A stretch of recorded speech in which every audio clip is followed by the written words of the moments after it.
4. And it's all about Moses being a reluctant prophet. He didn't volunteer for this gig. He was chosen. And his initial interview didn't go that well. Chapter 4, verse 1 starts with this. Moses answered, What if they do not believe me or listen to me and say, the Lord did not appear to you? Then the Lord said to him, What's in your hand? A staff, he replied. The Lord said, Throw it on the ground. Moses threw it on the ground, and it became a snake, and he ran from it. Then the Lord said to him, Reach out your hand and take it by the tail. So Moses reached out and took the hold of the snake, and it turned back into a staff in his hand. This, said the Lord, is so that they may believe that the Lord, the God of their fathers, the God of Abraham, the God of Isaac, and the God of Jacob, has appeared to you. Then the Lord said, Put your hand inside your cloak. So Moses put his hand into his cloak, and when he took it out, the skin was leprous. It had become as white as snow. Now put it back into your cloak, he said. So Moses put his hand back into his cloak, and when he took it out, it was restored, like the rest of his flesh. Then the Lord said, If they do not believe you or pay attention to the first sign, they may believe the second. But if they do not believe these two signs or listen to you, take some water from the Nile and pour it on the dry ground. The water you take from the river will become blood on the ground. Moses said to the Lord, Pardon your servant, Lord. I have never been eloquent, neither in the past nor since you have spoken to your servant. I am slow of speech and tongue. The Lord said to him, Who gave human beings their mouths? Who makes them deaf or mute? Who gives them sight or makes them blind? Is it not I, the Lord? Now go, I will help you speak, and I will teach you what to say. But Moses said, Pardon your servant, Lord. Please send someone else.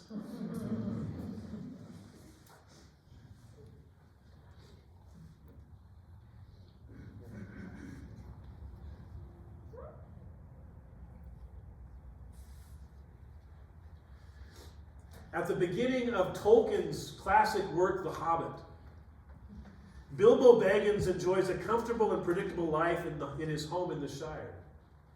But when the mysterious Gandalf drops in for a surprise visit, Bilbo's life will never be the same. After a brief and pleasant conversation, Gandalf turns to Bilbo and says, I'm looking for someone to share an adventure that I'm arranging. And it's very difficult to find anyone. Bilbo, who is still unaware of Gandalf's true identity, says, I should think so. In these parts, we're quiet and plain folk who have no use for adventures. Nasty, disturbing, uncomfortable things. Make you late for dinner. I can't think what anybody sees in them. Bilbo starts looking through his mail, hoping that the old man will leave, but Gandalf continues leaning on his staff, gazing at Bilbo until Bilbo angrily exclaims, Good morning, Bilbo said at last. We don't want any adventures here, thank you. You might try over the hill or across the water. By this he meant that the conversation was at an end. But when Gandalf reveals his true identity, Bilbo gasps, Gandalf? Gandalf, good gracious me, not the wandering wizard who used to tell such wonderful tales at parties about dragons and goblins and giants and the rescue of princesses. Not the Gandalf who was responsible for so many quiet lads and lasses going off into the blue for some mad adventures. Bless me, life used to be quiet. I mean, you used to upset things badly in these parts once upon a time. I beg your pardon, but I had no idea that you were still in business. Gandalf tells Bilbo, I will give you what you asked for. Bilbo objects, I beg your pardon, I haven't asked for anything. Gandalf says, yes, you have, twice now. My pardon. I give it to you. In fact, I will go so far as to send you on this adventure. Very amusing for me, very good for you, and profitable too, very likely, if you ever get over it. Sorry, Bilbo concludes the conversation. I don't want any adventures, thank you. Not today. Good morning. And with that, Bilbo ends the conversation by slamming his door. I read that scene, and it so captured the heart of Moses' conundrum. God comes to him in the form of a burning bush, and he says, Moses, I've chosen you. to redeem my people out of the hands of the Egyptians and bring them into the promised land. Remember what Moses is doing in Midian in the first place. He's on the lam. He's a fugitive of justice out of Egypt. He's a murderer because he, in anger, killed an Egyptian slave driver. Because the slave driver beat another Israelite slave to death. That tells me something about Moses. It tells me that when he was younger, in his youth, when he was maybe a little more hot-headed and impulsive, that he had a passion for justice for his people. Then something changed. Isn't that exactly what God is offering him? The chance for justice, for redemption for his people, delivered by the mighty power of God. Moses can come up with excuses. And ultimately, he just decides, God, just send somebody else. I am not up to this adventure. And I had to wonder when I read that, why is it that we always want someone else to be the one used by God? We read about the heroes of old like Moses and we wonder if God still moves mountains and if he uses plain folks like us to do it. I believe that God is still in the business of using everyday people like you and me to accomplish his purpose in this world. I believe that God is calling us to an adventure the likes of which we haven't yet really considered. Because I know this to be true, God isn't finished with us yet.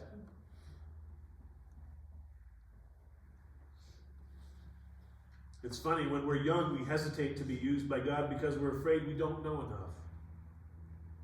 Then we get older and a little wiser and wish that we had the energy and vitality of youth. But God wants to use us for good in this world, regardless of how much we know or how good we feel. Remember, Moses was around 60 when God appeared to him on Mount Sinai. He had settled into his life, and his life didn't involve returning to Egypt to free his people. He had a family and a mortgage. Well, maybe not a mortgage, but he had responsibilities. He couldn't just answer God's call. I mean, that would be crazy, right?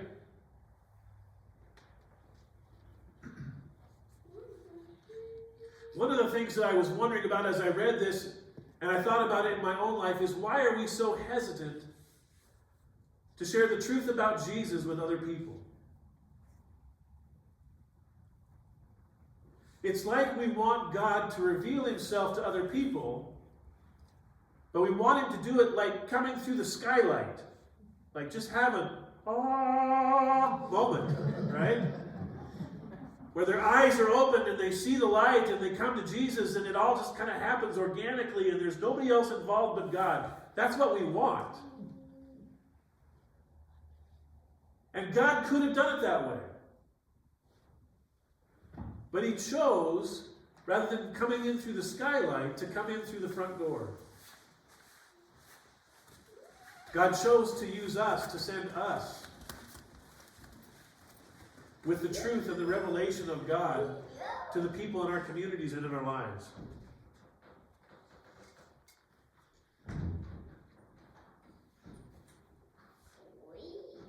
Think about how you came to know Jesus.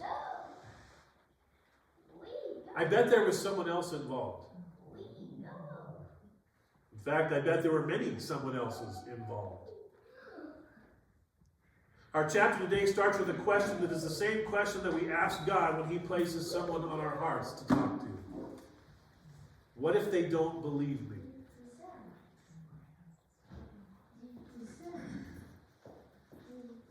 Moses isn't going to go and free his people from slavery to the Egyptians because he's afraid that no one will believe him.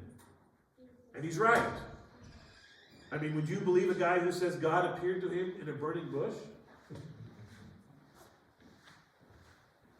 I think about that sometimes. What if I share my experience with God and they don't buy it?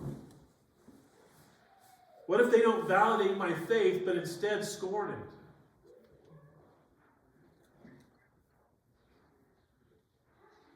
It's interesting to me that Moses is not going to go before Pharaoh and give him a theology lesson. He's going to demonstrate the power of Yahweh, the only real God. I think we can learn from that. When we share our faith, we need to share about the power of God to change a life. Because that's what people are hungry for. That's what we're hungry for, is knowing that God still changes people's lives in powerful ways.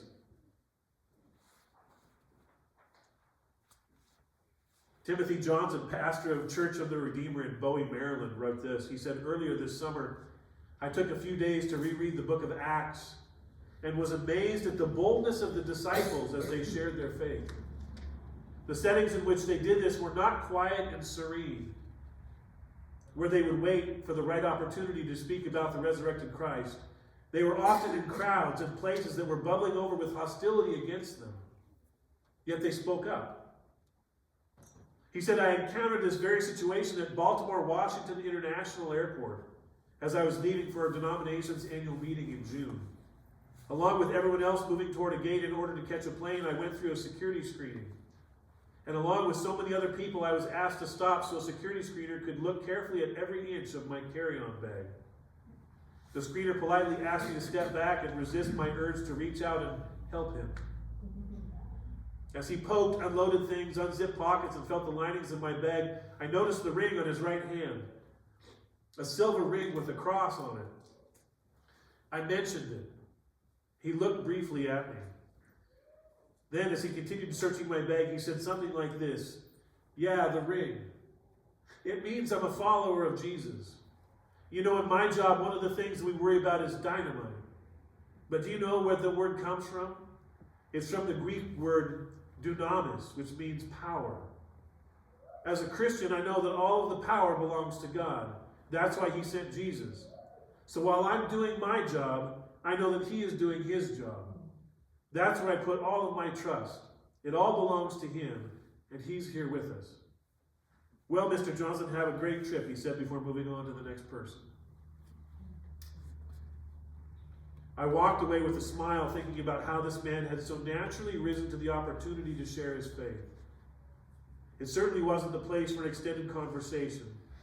There was a long line of people behind me, and he had plenty of work to do. But in less than 30 seconds, he spoke about his faith to a total stranger, calmly, confidently, and without hesitation. All right, let's get back to Moses this morning. So God gives Moses 3 signs. When he says, they're not going to believe me, God, what am I supposed to say? I met you in a burning bush on a mountain. And he says, when they don't believe you, give them these 3 signs. And he gives them a staff that turns into a snake, the leprosy hand magic trick, and he gives them a miracle where water taken out of the Nile, if it's poured on the ground, would become like blood. Now, if you know the rest of the story, you know that all 3 of these really are the simplest and least powerful signs that Moses will perform while he's in Egypt. I think sometimes we feel like that with our testimony. That is great and all, but it isn't going to wow anyone. Those huge life-changing testimonies are great, but we don't need to overlook what God has done in and through us, even if we weren't saved out of a biker gang or drug addiction. God will perform greater signs through Moses, and God is the one who will work through our story if we're willing to share our story. You don't have to be a great theologian. You don't have to be a great scholar of the Bible to be able to share what God and you have together. It's your story to share. You have a story unlike anyone else's story. It's unique. God has written lines in this great drama just for you and the part that you play in this world.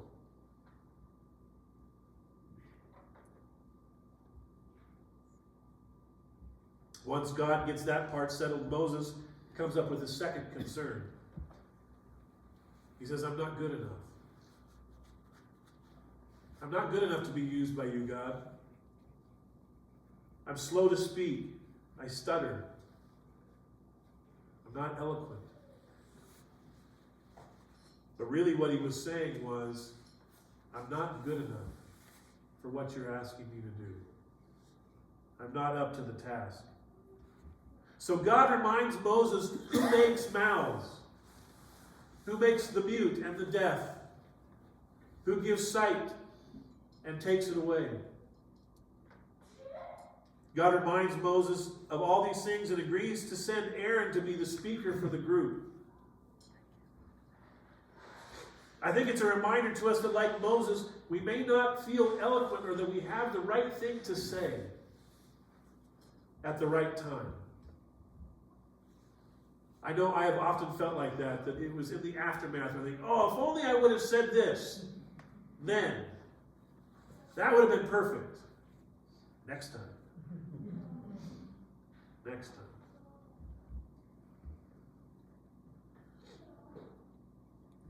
But God is not calling us to be eloquent or well-spoken or great theologians. He's calling us to be faithful witnesses. Not super evangelists, just witnesses describing what God has done for us.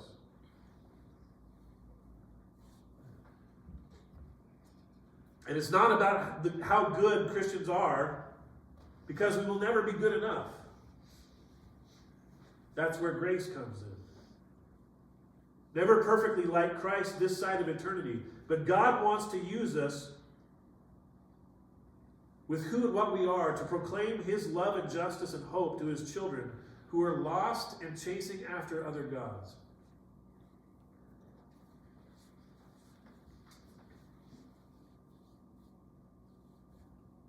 There is a cost to sharing your faith. To be willing to open up your life and share something that's so dear and so intimate as a relationship with God. Sometimes the cost is great, but rarely does it cost us our life. Michael Nadi was a Nigerian whose face projected a nearly supernatural joy.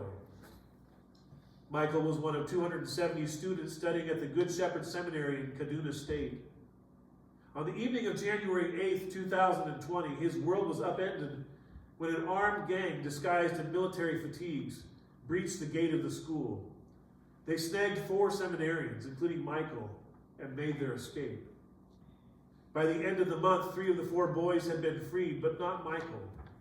A few days later, he was found dead, his body dumped on the side of a road, massacred by his kidnappers. Michael's twin brother, Raphael, spoke to the Nigerian press the week he and his brother would have turned 19. He saluted the path of faith and service that his brother had selected. He said, Michael was so much committed and loved the things of God. My consolation is that he did not die in vain pursuing things of the world, but rather he died in the service to God, training for the ministry. It remained a mystery why Michael had been killed while the others had been freed. The same negotiators had been working on behalf of all 4 abductees. Some Nigerians, as well as local and international authorities, thought that he may have been disposed of as a negotiating tool to increase the ransom for the others. But no one knew for sure until April 30th of 2020. That's the day the murderer, Mustafa Mohammed, was interviewed in prison by Nigeria's newspaper. So why did Mustafa kill Michael?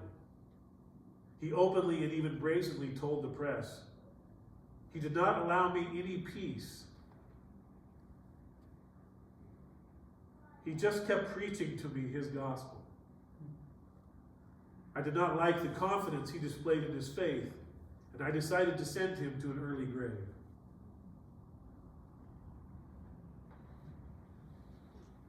Lest we forget that the gospel is not always welcome. Now, someone might not kill us, but they might wound our spirit or hurt our feelings when they don't respond the way that we'd hoped. But never forget that the gospel has a power all of its own. And even if everything isn't peachy, Scripture said that the gospel never goes out void. It always impacts in some way, shape, or form. So finally Moses relents, and he agrees to return to Egypt to do as God commanded him. He packs up his family, says goodbye to Jethro, and heads with his brother Aaron back to Egypt. Then along the way, this really strange thing happens. Verse 24. At a lodging place on the way, the Lord met Moses and was about to kill him. But Zipporah took a flint knife, cut off her son's foreskin, and touched Moses' feet with it. Surely you are a bridegroom of blood to me, she said. So the Lord let him alone. At that time she said bridegroom of blood, referring to circumcision. What? What is going on here? I poured through commentaries and Bible encyclopedias and everything I could get my hands on to try and understand what's going on culturally with this experience. Nobody knows. Everybody was just guessing. But the one that made the most sense was this: that God was angry at Moses because Moses had not circumcised his son, as was the way of his people. Abraham was the one that started circumcision. It was the sign that you were a true Israelite. And Moses, for whatever reason, never did that for his kids.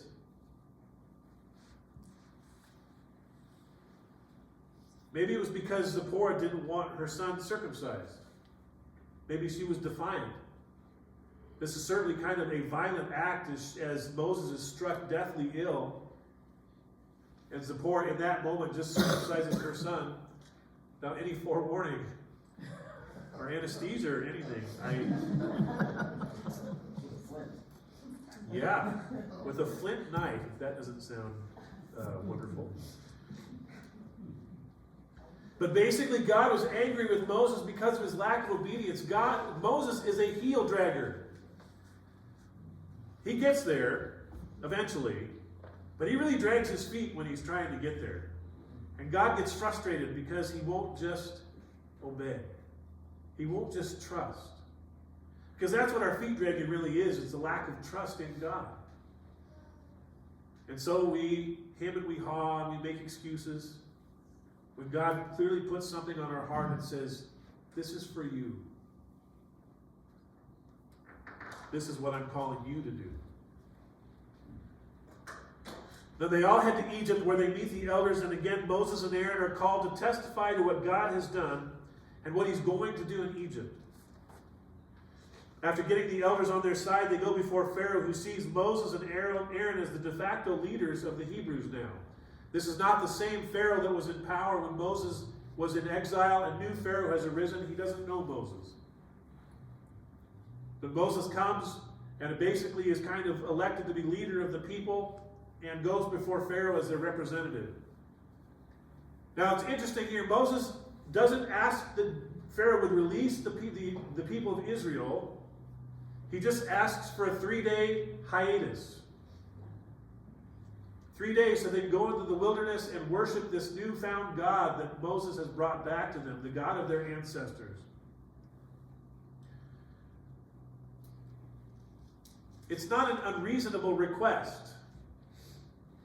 But Pharaoh wants nothing to do with it. And so he makes them work harder. He increases their quota of bricks and removes the amount of straw that is available for them in their labors, making their work nearly impossible.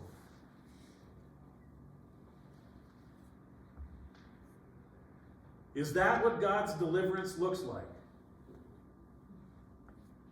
That life just gets harder somehow. Sometimes, in the short view, sometimes it looks like God's deliverance is just life getting harder. But in the long view, when we play the long game, we recognize what God is up to. And we usually only see it in hindsight, what God has been doing.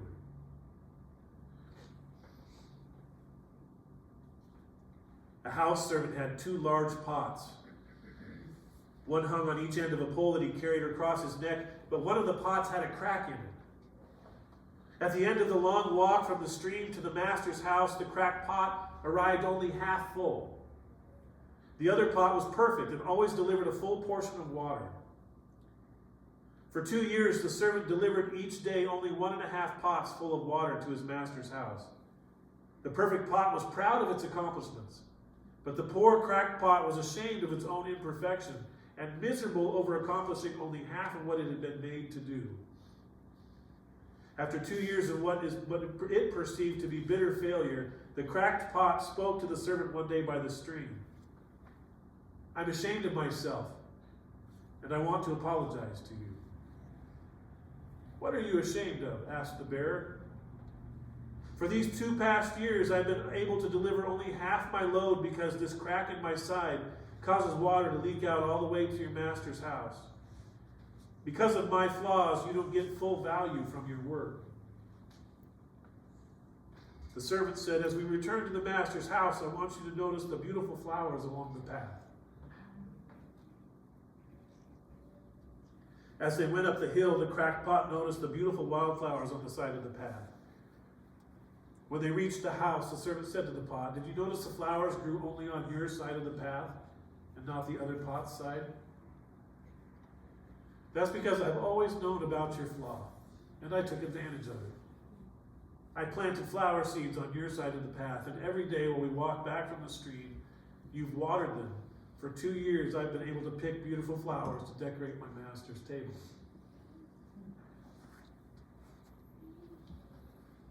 Each of us has flaws. In our own ways, all of us are like Moses, and we drag our heels when God calls us. But God does call us.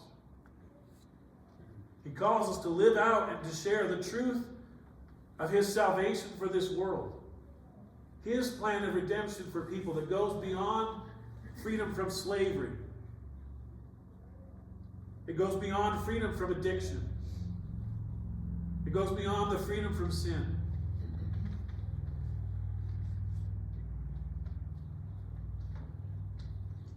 Talking about Jesus shouldn't be weird or taboo. He's the central focus of our lives. He's the hope giver and the way maker through this life. We depend on Him for everything. I'll tell you this.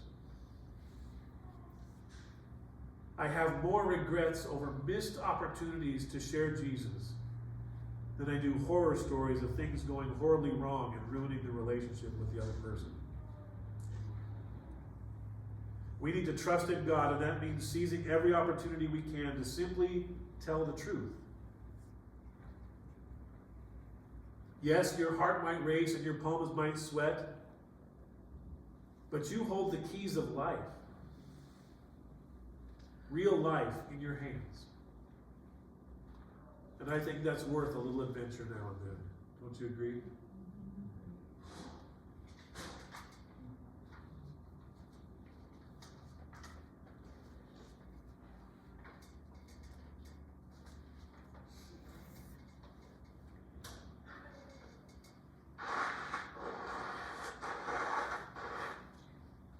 Some of us have wild allergies as our flaw.